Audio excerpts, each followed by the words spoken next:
Hey, what's up, guys? It's Matt Modi with OddsJam. What we're going to do in this video, we're going to talk the MVP race of the upcoming NFL season. Of course, what I have up here is just the list of the top 10 in terms of odds according to BetMGM. No surprise here that all 10 are all quarterbacks. The last time a non-quarterback won the award was back in the 2012 season when Adrian Peterson almost broke the single season rushing record. So unless unless a running back or a receiver breaks some sort of record, receiving yards, touchdowns, something like that, it's probably unlikely that a non-quarterback will win. So I'm just going to focus on these 10 here. Before I get into it, I would appreciate if you could like the video, comment, let me know your feedback, let me know if you agree with my picks, if you hate them, whatever. I appreciate the feedback, even if it's negative. Then, of course, if you could subscribe to the OddsJam YouTube channel.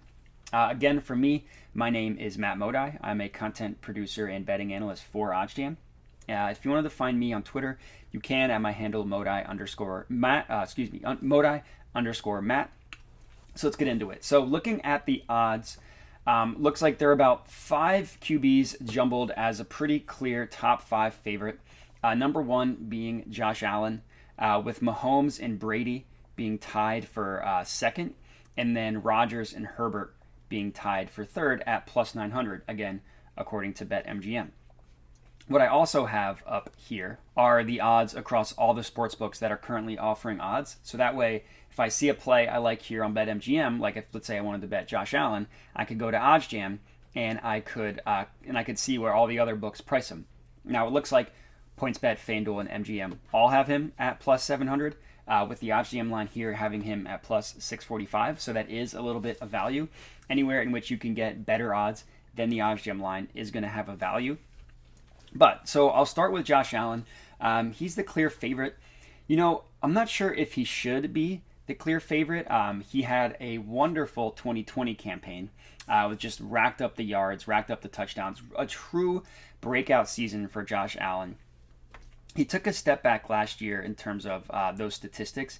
He didn't have as many yards. He didn't have as many touchdowns. He wasn't quite as efficient in 2021 as he was in 2020. So now we head to the 2022 season, and he lost his offensive coordinator, Brian Daboll, who went to the Giants, who was essentially the head coach of that offense.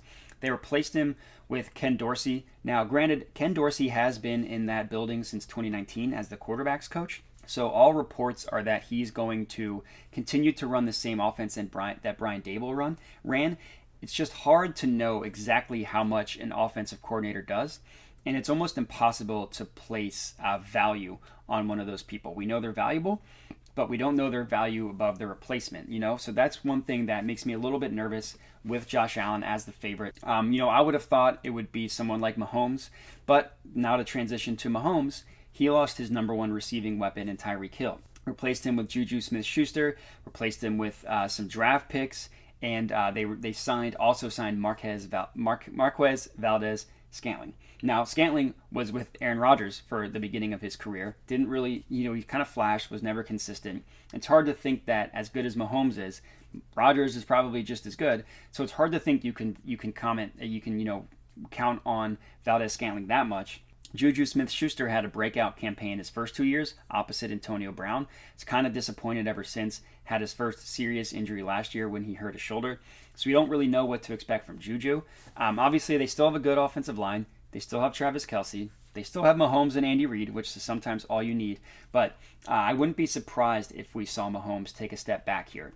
Next up is Brady. Brady, it's hard to count out Tom Brady, obviously. He's the GOAT for a reason. But if you look at his weapons beginning of last season to beginning of this season, pretty stark difference. Gronk is no longer there. Antonio Brown is no longer there. Chris Godwin is still there, but he's injured and probably won't return until later in the season. Now, they still have good weapons. They still have, obviously, Tom Brady. They still have a good offensive line. They have O.J. Howard and Cameron Brate, 2 tight ends. They also have a rookie who they're counting on. Obviously, Mike Evans is still there. And they also signed Russell Gage, who is a pretty good third receiver. But he doesn't just quite have the weapons that he had last year, which is a little concerning. Also, there's a new head coach in town for Tampa Bay. Bruce Arians retired. Replaced him was Todd Bowles. Now, Todd Bowles, I think, is a really good coach. He's also a defensive coach, and the offense is still going to be run by Byron Leftwich, who has been the offensive coordinator for Brady's first 2 years in Tampa Bay. So again, it's hard to know how much of a fall off there's going to be with Bruce Arians retiring. Personally, I think Todd Bowles got kind of a short end of the stick when he was coaching the Jets. I think he's a good coach. I just don't know how it's going to translate offensively. So right off the bat, the reason why these odds are so steep is because there's no clear favorite, and each one of the leaders has question marks, as does Aaron Rodgers. He lost his best friend, his pal, Devontae Adams, went to the Raiders, and they replaced him with Sammy Watkins. They also lost Valdez-Scantling. They also have a draft pick that they're going to rely on. They have second-year player that they drafted last year that they're going to rely on. But overall, it wouldn't be surprising to see Rodgers take a step back with Devontae Adams no longer in town. Of course, if you look at the Packers' record without Adams, it's been pretty good, but that's always been, 3 to 5 games. It's never been a full season. So we don't really know what Rodgers looks like without Adams for the full season. Justin Herbert, rounding out the top 5 at plus 900, I think is awesome value. First of all, the guy's incredible. Justin Herbert is amazing. To be fair, all these guys are amazing, so that's not too good of analysis. But he's got good weapons in Keenan Allen and Mike Williams. He's got a good running back in Austin Eckler, who is also a good receiving running back. You just worry about the Chargers just have some sort of curse. It's like they can never get it right. They should have made the playoffs last year. They had that last game loss to the Raiders. It really hurts. And really, it's just the Chargers just seem to have, they're snake bitten. Now, Herbert's incredible, and they have a good offense. I think that he could easily take the leap in his third year, win MVP. It's just hard to get past that Chargers stink until finally they do something, finally make the playoffs, finally make some sort of run, something like that.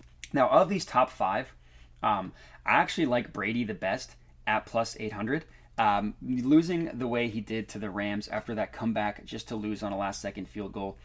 There's also reports of weird beef with Bruce Arians. None of that was substantiated, and to be fair, both of the Brady and Arians have denied it. But there's enough smoke there that you wonder if there was some fire. And I've just obviously learned to never count out Tom Brady. He retired, he came back, still has that fire. Even as old as he is at 44, going on 45. His play has not dropped even a little bit, and I think that there is enough with Tom Brady. I think that, especially in a weak NFC, they could easily be the number 1 seed. And if you're the 1 seed, the starting quarterback for the 1 seed, it's a good chance that you're going to be MVP, which Rodgers was the back-to-back years. So of these top 5, Brady's my favorite. The next group has Burrow, Stafford, Prescott, Wilson, and Lamar Jackson. Of these 5, I actually like Burrow a lot. He came back last season with that shredded knee injury after his rookie year. Now, personally, one of my biggest misses last year was I was not high on this Bengals team. I was worried that Joe Burrow wasn't going to be able to return at full strength with that knee injury. And granted, they did start a little slow. He did specifically, as the Bengals really leaned on that run game. But as the season went on, he got healthier and healthier and then just took off. And he has everything going in his favor. He's got an offensive-minded head coach who, granted, I still have my questions about Zach Taylor as a head coach, but he did just make the Super Bowl, so you have to give him credit there. He's got a trio of awesome receiving options in Jamar Chase, who could lead the league in receiving yards this next year, Tyler Boyd, who's a great slot receiver, and T. Higgins, who is a solid number 2 who can always pop off for 11 catches for 150 yards. He's got a good running back in Joe Mixon. They beefed up the offensive line, to be determined how much beefed up it ends up actually being. But that was the Bengals' bugaboo last year, was their offensive line. We all remember Joe Burrow running for his life in the Super Bowl. We all remember him running for his life in the Titans game that they ended up winning still. But either way, the offensive line, I think, is going to be the main deciding factor on how good of a year the Bengals and Joe Burrow has. After that, Stafford, I think Stafford's good. I don't think he'll rack up enough counting stats to get MVP. I'm actually low on the Cowboys this year. I think they're going to take a step back, losing Cooper, losing Michael Gallup for at least the first couple games. Just some weirdness going on with this Cowboys team. So I don't like the value of Dak. Russell Wilson, change of scenery. I could see him just having a blow-up year, but I think that those years are kind of behind him. And then Lamar Jackson, I think, he had that MVP run a couple years ago. He hasn't quite been the same since. And while I think he's a good quarterback, especially for the regular season, I don't think he's going to be among the elites. So if I had to give my official prediction, I would probably say Tom Brady at plus 800. Josh Allen at plus 700 probably is a safe pick because the Bills are the Super Bowl favorites. He has good weapons in Stephon Diggs, rising star Gabriel Davis. Everybody remembers what he did in the Chiefs game last year. They're hungry after 2 straight devastating playoff losses, both to the Chiefs, especially last year. I don't need to go into that. And then if I had to give a long shot, I'd probably say Joe Burrow at plus 1200. He did just go to the Super Bowl. He might have the best trio of receivers in the entire NFL, and he's only getting better, and he's 1 year removed from that knee injury. So those are going to be my official picks. And let me know what you think. So again, appreciate the feedback. Let me know what I got right. Let me know what I got wrong and what you disagreed with. You can comment on the video. You can also hit me up at my Twitter handle, Modi_Matt. Other than that, please remember to like the video, share with your friends, and then subscribe to the OddsJam YouTube channel. But as far as this video goes, that is all I got for you. So thank you guys for watching, and have a good one.